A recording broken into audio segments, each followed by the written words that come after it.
Muito bem, já estamos de volta com o nosso terceiro bloco da nossa TV em VAR, o nosso programa Educação em Foco. E neste bloco agora tem o quadro Construção do Conhecimento e o nosso tema de hoje é os deuses gregos. Queria que você faça um pouco sobre isso, Douglas. Rapidamente, eu diria que, por que os deuses gregos? Porque nós sabemos que o nosso conhecimento nasce basicamente na Grécia. A Grécia é o berço do conhecimento ocidental. Para isso, a gente vai ver um vídeo a respeito. Vamos lá? Com vocês, os deuses gregos.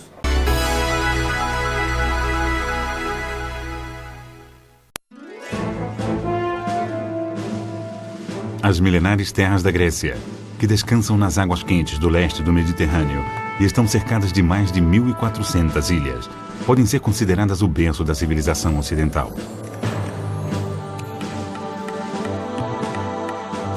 A Grécia é muito mais do que bares alegres e praias bonitas. A Grécia é o país onde se encontram alguns dos monumentos mais prodigiosos e fascinantes da antiguidade, e também de passado menos remoto. Uma terra onde se enfileiram restos do mundo clássico, junto de vestígios do passado recente e da história cristã, muitas vezes em cenários naturais de beleza deslumbrante, como os mosteiros de Meteora, um dos lugares mais extraordinários do país.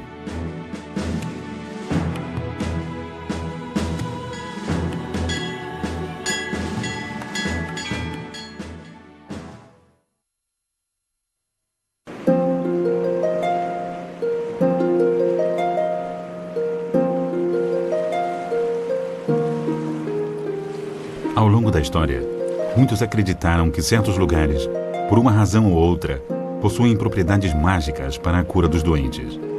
A antiga cidade grega de Epidauro, com mais de 2.500 anos de história, é um deles. Situada na costa nordeste do Peloponeso, Epidauro foi o balneário mais famoso do mundo antigo.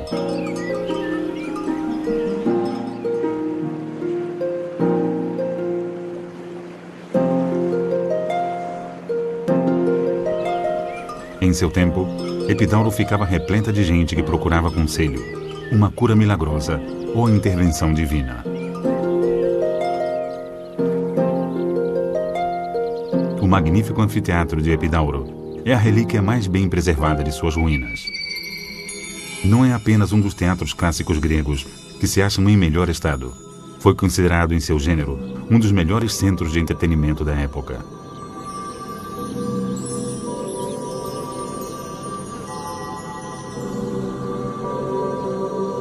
Até hoje, sua acústica natural beira a perfeição, o que cada visitante pode experimentar por si mesmo todas as sextas-feiras e sábados de agosto, quando a música e o drama retornam a este cenário.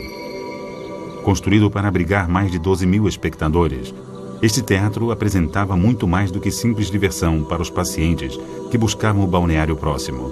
Essas representações tinham também uma função terapêutica e eram parte importante do processo de restabelecimento. No século VI a.C., este lugar tinha ficado famoso por causa de seus poderes curativos. A cada 4 anos eram realizados aqui um festival de teatro e várias competições atléticas. As grades levantadas em torno da pista são tudo o que ficou do estádio.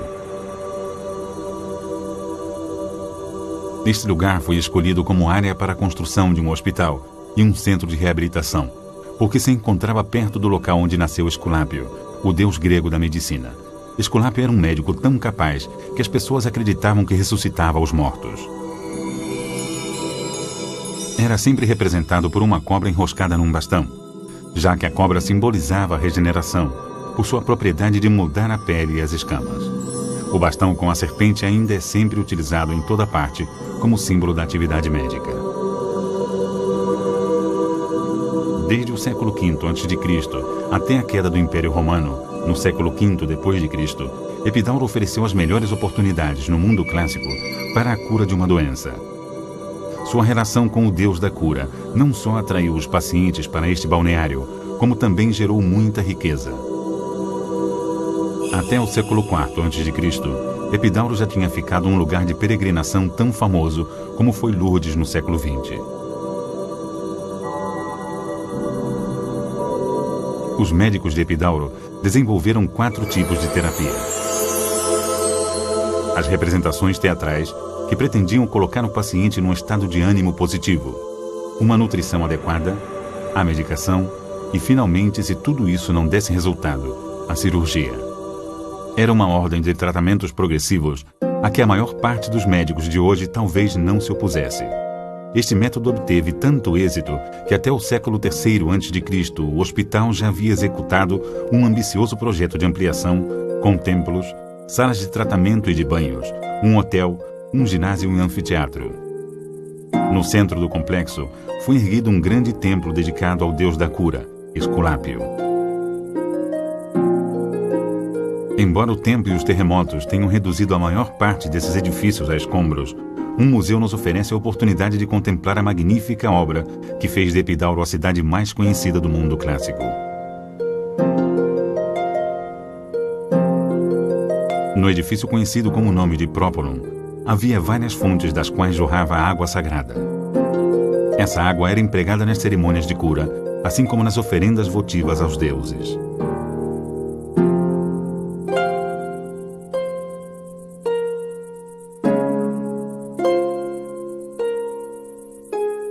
A água sagrada que saía dessas fontes era canalizada por todo o recinto por meio de tubos.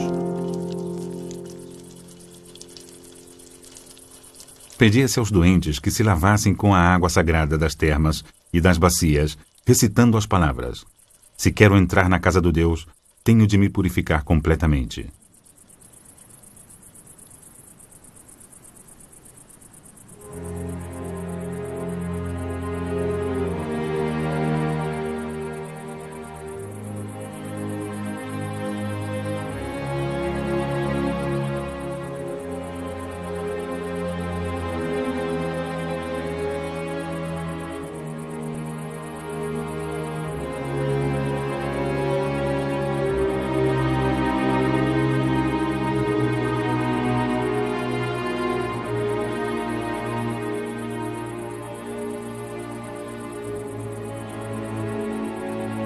Em muitas dessas termas se encontram restos de inscrições deixados pelos que buscavam a cura.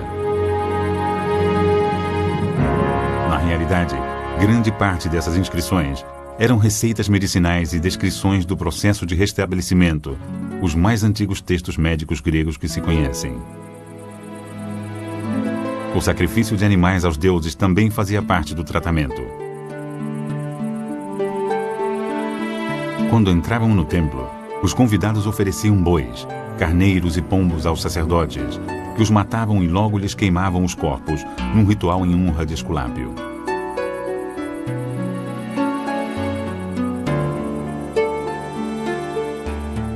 Depois de realizar oferendas aos deuses, os pacientes obtinham a autorização para consultar os médicos. Eram milhares de interessados, enfermos, aleijados, inválidos e moribundos. Guiados por sacerdotes, percorriam as magníficas ruas de Epidauro numa desesperada procura de restabelecimento. Resta hoje pouco do grande templo de Esculápio e das estruturas anexas que compreendiam o enorme centro hospitalar. Mas com a ajuda dos relatos feitos na época, tanto do complexo medicinal como das peças de escultura encontradas no estabelecimento, podemos reconstituir a imagem deste assombroso hospital de maneira surpreendentemente precisa, como se fosse um gigantesco quebra-cabeça. De sua extraordinária arquitetura se deduz que, fossem ou não benéficos os tratamentos, era um centro de grande popularidade e gerava renda bastante significativa, da qual a maior parte era investida no enorme projeto de construção. Isto é tudo o que permanece em pé do templo de Esculápio. A partir desses restos espalhados pelo chão, os arqueólogos e historiadores foram capazes de realizar uma reconstrução aproximada do edifício. A cena esculpida sobre a porta da entrada provavelmente representava um momento épico.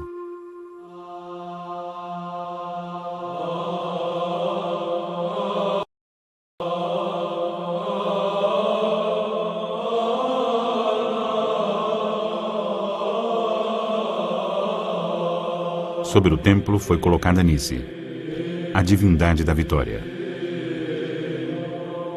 Como mostra a animação feita em computador, a deusa dominava o glorioso complexo, que tinha capacidade para acolher várias centenas de pessoas de cada vez.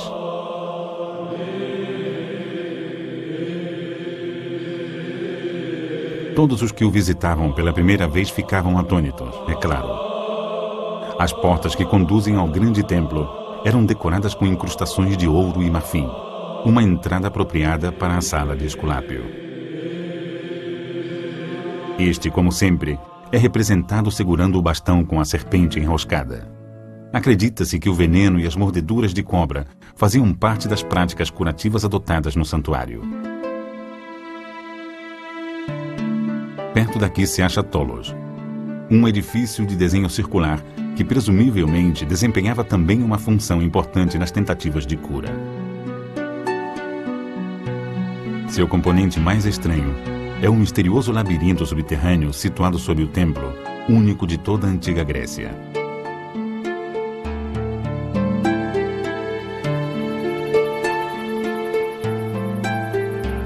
Historiadores e estudiosos ainda não conseguiram determinar a função que tinha esse labirinto e o papel que ele desempenhava na vida de Epidauro.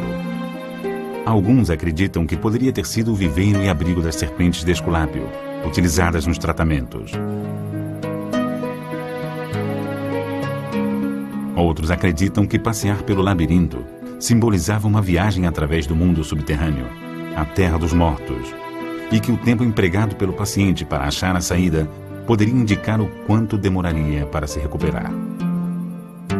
O que sabemos com certeza é que a forma do labirinto imitava a do edifício que se erguia em cima dele, e que no centro do templo havia uma porta de pedra que selava a entrada para o subterrâneo.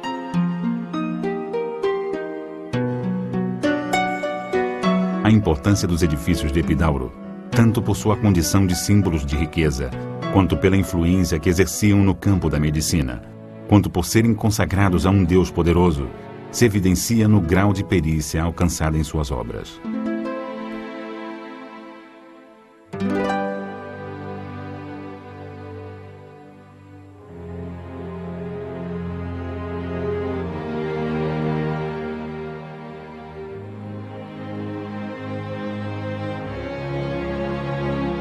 Um dos edifícios mais curiosos de Epidauro era o Arvaton, um salão formado por colunas de mais de 60 metros de altura por 9 de largura.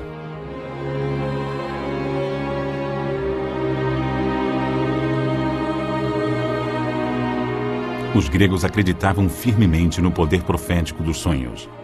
O Arvaton era visto como um lugar para o sonho na terapia clínica. Aqui os pacientes adoravam Esculápio e logo iam dormir, para ter um sonho em que o Deus lhes recomendaria a terapia específica para sua doença. O médico grego só recorria à cirurgia quando falhavam os tratamentos menos agressivos. Mesmo então, julgava que seus atos eram guiados pela mão de Esculápio e sua serpente sagrada. O fim de Epidauro ocorreu entre 522 e 551 de nossa era, quando foi destruída por uma série de terremotos devastadores. Na atualidade, muitos edifícios de Epidauro estão sendo restaurados. Onde possível, os blocos originais são incorporados às obras, mas em sua maioria os prédios serão novos.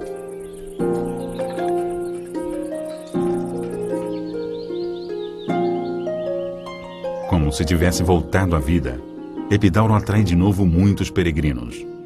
Desta vez, não procuram o caminho da saúde, mas a inspiração entre as pedras de um passado remoto e apaixonante.